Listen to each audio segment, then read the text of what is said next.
ustedes, compañeros, que nos han abierto este espacio para poder transmitir de una manera lo más condensada posible, pero lo más sustanciosa para que puedan entender el tema del hospital en sí.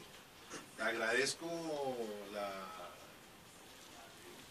las indulgencias que me hace con respecto a saber más de la problemática. No, compañeros que saben mucho más incluso que yo y que se han preparado mucho más que yo para venir acá, pero eso sí, lo que está a mi alcance lo ofrezco con el mayor interés y al servicio de mis compañeros trabajadores del Hospital San Juan de Dios y de una ciudadanía que demanda de estos servicios que presta la institución.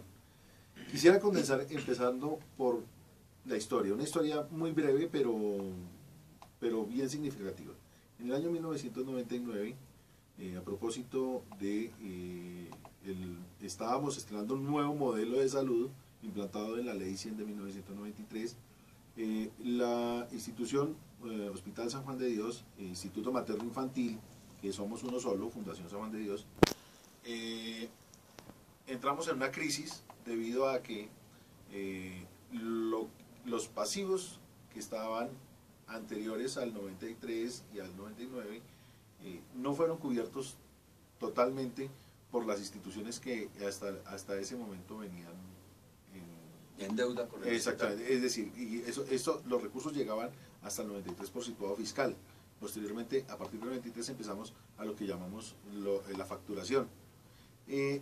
Hacia el año 90, entre el 93 y el 99 se facturaron, pero empezaron las situaciones que hoy vemos, que seguimos viendo, y es que las EPS no le cancelan a las instituciones, y las instituciones vienen arrastrando un pasivo y un pasivo y un pasivo, y cuando menos se dan cuenta es que ya ni pagan las deudas, las EPS, y los pasivos sí se quedan con las instituciones. ¿Eso a qué conllevó? Que en el año 99, a través de una circular emitida por la superintendente de la época, se le dieron el primer startazo a los hospitales de la primera. El primero fue bloquear la entrada de pacientes al Hospital San Juan de Dios. ¿Eso qué conllevó? Se intentó dar un proceso con el ánimo de buscar las fórmulas y salidas para que no se cerrara esta institución tan importante, pero no encontramos eco en el gobierno de la época para poder generar algún tipo de negociación o de un nuevo modelo de contratación o alguna situación que generara poder seguir trabajando y poder seguir en la institución. Hacia el 2001, se va el último paciente de San Juan de Dios. Y hasta ahí, digamos que es una parte del corte de la historia de esa época. Y queda vivo el Instituto Materno Infantil, la otra parte de la Fundación San Juan de Dios. Ella sigue ya después arrastrando todo el pasivo del San Juan de Dios, porque se va el último paciente en el 2001, pero las acreencias y todo siguen sumando. Entonces empezaron a llegar una serie de tutelas de los mismos compañeros, los acreedores. Eso llevó al traste del funcionamiento también del Instituto Materno Infantil en el año 2006. Hacia ese mismo año también se ordena la liquidación de las dos instituciones a través de un decreto emitido por el entonces gobernador de Cundinamarca, Pablo Ardila. Anterior a eso sale un fallo del Consejo de Estado que declara las dos instituciones públicas, ¿sí?, de orden territorial del departamento de Cundinamarca, ¿sí?, a través de la beneficencia de Cundinamarca. La beneficencia se asume dueña de las instituciones, la beneficencia y la gobernación, pero no se hace dueña de los pasivos, de las deudas. Es decir, todo lo que es terrenos, edificios es nuestro. Los problemas financieros y laborales, no sé quién nos irá a responder. La fundación que se había muerto en el 2005. O sea, se repartió bien las cosas, como dicen, ¿no? Por ahí haciendo un poquito de broma con el tema, sí, ¿no? O sea, se repartieron mitad y mitad. El uno cogió las deudas y el otro cogió los bienes. Sí, correcto. Pero, entonces, es verdad. Entonces, siempre se ha venido dando un proceso a través de lo que viene con nosotros los trabajadores, y es que hemos venido siempre en defensa del derecho al trabajo, el derecho a mínimo vital, y hacia esa época se empezaron a adelantar una serie de acciones de tutela por parte de los trabajadores y otras orientadas por la organización sindical con un fin, que llegara a revisión a la Corte Constitucional. Eso ocurrió en el año 2008. ¿Qué determinó la Corte Constitucional? Que evidentemente había unos responsables y esos responsables los vamos a llamar a partir de este momento concurrentes. ¿Quiénes concurrían a la deuda de los pasivos laborales de San Juan de Dios? Uno, el Ministerio de Hacienda y Crédito Público con un 50%. ¿Por qué? Porque el hospital también había estado intervenido por mucho tiempo por el Ministerio de Salud de la época y por el Gobierno Nacional. Dos, el Departamento de Cundinamarca con un 25% y el otro 25% al distrito. ¿Por qué? Porque pues estábamos dentro del territorio del distrito y quienes estaban subsanando las situaciones de salud era la población del distrito. Entonces, una vez sale este fallo en el 2008, quedó un vacío jurídico en el cual sí, tienen que adelantar una liquidación. Otra cosa que sale en ese fallo es una situación absolutamente lesiva que la Corte o los miembros de la Corte de esa época pues lo hicieron de una forma altamente arbitraria y de una manera desconociendo cualquier tipo de derecho laboral en nuestro país. Ella se arrogó el mérito de decir que cortaba las vinculaciones de los trabajadores del San Juan de Dios hasta octubre, noviembre del 2001, porque hasta ese día fue que hubo el último paciente. Pero no, o sea, se arrogó ese derecho, pero se lo quitó a quien debiera haberlo hecho constitucionalmente, que es el patrón. El patrón nunca sacó a ningún trabajador del San Juan de Dios y le hizo un corte a los compañeros del Instituto Materno Infantil al año 2006, que fue cuando salió, digamos, el último trabajador, ya despedido por la liquidadora de la época. ¿Sí? Viene la ofensiva, entonces vuelvo y repito, en el 2008 sale la sentencia de la Corte Constitucional. Viene luego una serie de situaciones de que Hacienda no paga si paga, no paga si paga, pero también quedó un vacío en ese fallo, y es que no se sabía la normatividad aplicable. ¿Cuál iba a ser? Si era la de la Convención Colectiva de Trabajo que nosotros veníamos firmando, y de la que actualmente es vigencia, porque no se ha negociado absolutamente nada de esa convención. ¿Sí? Y la convención se prorroga automáticamente cada 6 meses. Exactamente. Entonces, nosotros le solicitamos como Junta Directiva, el sindicato y otros compañeros de forma individual que se pronunciara frente a la normatividad aplicable de la época, del fallo. ¿Cuál era? Si éramos servidores públicos, si éramos trabajadores oficiales, o si éramos, nos cubría el régimen de contratación privada, el Código Sustantivo del Trabajo, incluía las convenciones colectivas. La Corte en su momento dijo que ella no podía dar esas aclaraciones porque si no ella entraría a fallar de nuevo en una cosa que ya falló y que todo estaba absolutamente claro, pero nada estaba absolutamente claro. ¿Sí?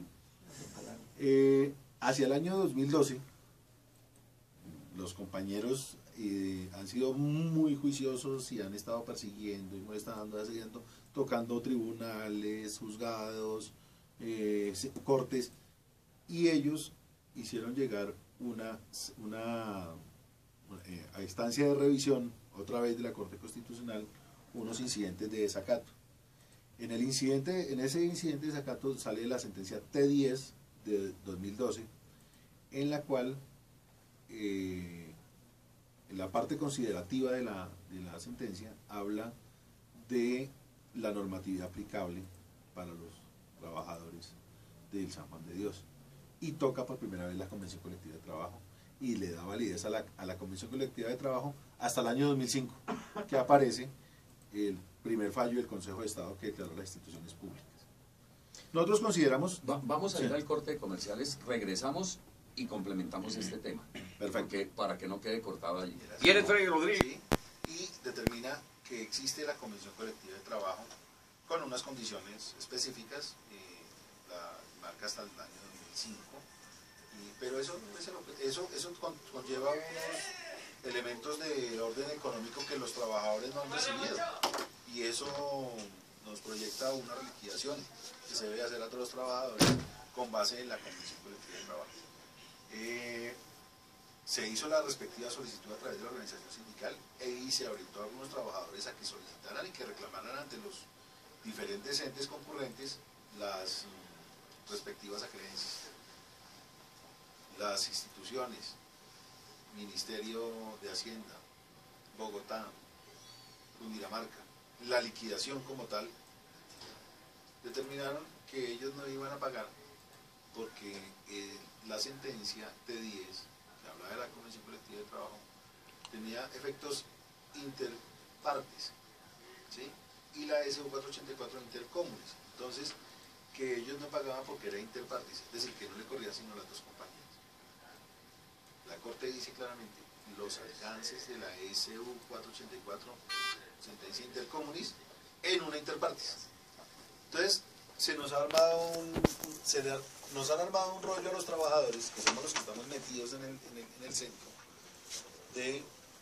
correspondiente a que no nos definen las acreencias aún en ese sentido. ¿Qué hemos hecho nosotros? A través de diligencias personales se ha adelantado el procurador, que tiene una veeduría especial sobre el proceso, la Procuraduría, solicitó a la Corte de nuevo unas aclaraciones con respecto a la aplicación del fallo y la convención colectiva. También solicitó otras aclaraciones con respecto al pago de la convención de la indemnización y otras con respecto al pago de la indexación. Eso ocurrió en el año 2013. A la fecha la Corte no se ha pronunciado frente a esas aclaraciones. Al principio, en este año, el año 2015, se adelantaron por parte de todos los trabajadores, o un gran número de trabajadores, unos incidentes de desacato a la Corte Constitucional. A partir del 20 de abril se pusieron a radicar. Me siento muy tranquilo y orgulloso de saber que las redes sociales también son útiles para poder impulsar este tipo de campañas. Llevamos 700 incidentes de desacato radicados, con tendencia a aumentar. Claro. ¿Sí? Claro, son 2.000 y algo de trabajadores. Con tendencia a aumentar, y todavía nos siguen preguntando que los que no se han podido acercar a la red, que qué deben hacer para seguir proyectando estos incidentes de desacato. Digamos esto, como se llamó en la revocatoria del doctor Petro, una tutelatón para sostenerlo. Aquí estamos haciendo una incidatón de desacatón en la corte Constitucional. Ahí vamos. Bueno, ahí pues, vamos. Freddy, y yo quisiera preguntarle, porque ya estamos a puertas de cerrar el espacio del Observador Social, pero tenemos otras 2 horas con Festival de Ideas, Música y Folclor, que hoy hablaremos de la música social colombiana, los grupos de la música social, la música protesta, música que ustedes ni se imaginan, de grupos como Ana y Jaime. Claro, ahorita Ana y Jaime, Pablos Gallinazos, Luis Gabriel, Grupo Pasajeros, música vallenata, música llanera, música social, que vamos a compartir. Pero bueno, ¿qué impacto ha tenido la decisión que toma el alcalde Petro de comprar las instalaciones del Hospital San Juan de Dios? Porque esto hay que valorarlo. O sea, esta administración se da la pelea y dice, efectivamente somos congruentes con nuestra tesis, que aquí hay que defender los derechos humanos fundamentales, y uno de los derechos humanos fundamentales es la salud. ¿Qué impacto ha tenido? Y para ustedes como trabajadores del Hospital San Juan de Dios y el materno, el impacto que tiene esta política de la alcaldía de la Bogotá Humana. Vean, yo quisiera, antes de abordar el tema de la Bogotá Humana y de los avances que ha adelantado el alcalde Petro con respecto a la reapertura del hospital, es convocar a través de este medio a todos y cada uno de mis compañeros y a todos y cada uno de los ciudadanos y de medios de comunicación a que no nos quedemos callados y que presionemos de forma de la forma correcta, a la que la Corte tome una decisión lo más pronto posible, ¿sí? Porque es que ya es mucho el tiempo que ha transcurrido con la violación a los derechos laborales de los trabajadores, y ya es hora que una institución como la Corte Constitucional se pronuncie. Yo voy a ser quizá un poco cortante, voy a ser un poco, puede sonar feo, pero lo voy a decir. La Corte se ha visto envuelta en situaciones de escándalo en los últimos tiempos. Nosotros queremos, y los trabajadores sabemos, y creemos en las vías constitucionales para poder acceder a una justicia real y verdadera. Nosotros no tenemos 500 millones de pesos, ni los daríamos para intentar manipular algún tipo de decisión de la Corte. Necesitamos que la Corte vuelva a limpiar esa imagen, y este sería un magnífico escenario para limpiar esa imagen de lo que ha hecho la Corte y lo que ha tratado de brindarle a cada uno de los ciudadanos de este país en materia constitucional. Ramoncito Lara nos está llamando, vamos al corte. Terminamos aquí el espacio del observador social, pero hablamos con el espacio al esfuerzo que ha hecho el gobierno distrital por la reapertura de la institución Hospital San Juan de Dios, mirando que este compromiso pues inicialmente fue de campaña y lo ha venido pues consolidando poco a poco. Hay unas fracturas muy grandes aún, que fueron más de 15 años, el hospital cerrado. Eso tiene unas consecuencias de orden estructural en las instalaciones, tiene unas consecuencias y unos procedimientos de orden administrativo, que eso lo está empezando a adelantar, se está empezando a adelantar a través de la Secretaría de Salud, y el tema estructural a través de la ERU, Empresa de Renovación Urbana. Tiene otro tipo de componentes de orden interinstitucional. Por ahí se ha logrado, o el distrito ha logrado poner uno o dos edificios en pro de dándoselos a medicina legal para tratar de adelantar un archivo sobre las víctimas y el reconocimiento de víctimas de todo lo que han encontrado en fosas comunes. Digamos que esa situación ya se viene adelantando. Dentro de lo que dice el gobierno distrital, la misión es poner al hospital San Juan de Dios a funcionar como un hospital no de tercer nivel, sino de cuarto nivel, es decir, para investigación y para adelantar procesos como trasplantes. ¿Qué pasarán con los hijos que hablábamos extra micrófono, que ha tenido a lo largo de tantos años el hospital, científicos, médicos, galenos, profesionales, méritos obviamente reconocidos en la medicina a nivel latinoamericano? Mire, el hospital ha sido cuna de muchas situaciones de la salud en el país. Lo último que ha pasado en pro de integrar otro tipo de personas o integrantes de la sociedad a estos hospitales es que a través de un trabajo entre Congreso y trabajadores se logró constituir la Ley 735, que habla de patrimonio cultural, monumento nacional, y dejó un elemento adicional que marcó a los hospitales como, le dio una nueva como legislación a los hospitales universitarios, ¿sí? Entonces digamos que entró dentro del mismo sistema una nueva institución a funcionar, que no es lo que llama la ley 100 las IPS o hospitales públicos o ESES en el caso de las empresas sociales del Estado, sino que también le dieron otro tipo de otra connotación a esos hospitales. Estábamos hablando del Hospital de Santander, que en un momento se llamó Ramón González Valencia. Sí, el de la UIS. Sí, hoy día es el Hospital Universitario de Santander. Entonces todo eso nace ahí, en San Juan de Dios, del trabajo de las personas del San Juan de Dios. ¿Qué se piensa o qué se tiene proyectado inicialmente? Usted fue el que me habló de Kennedy. Sí, noticias, pero se tocó que inicialmente iba a tocar la administración, o le iba a tocar la administración del hospital iba a ser el Hospital Santa Clara. Vamos a hablar de un ejercicio que pasó en Materno, que es el otro anexo al Hospital San Juan de Dios, hace parte de lo que era la otra Fundación San Juan de Dios. Ese hospital,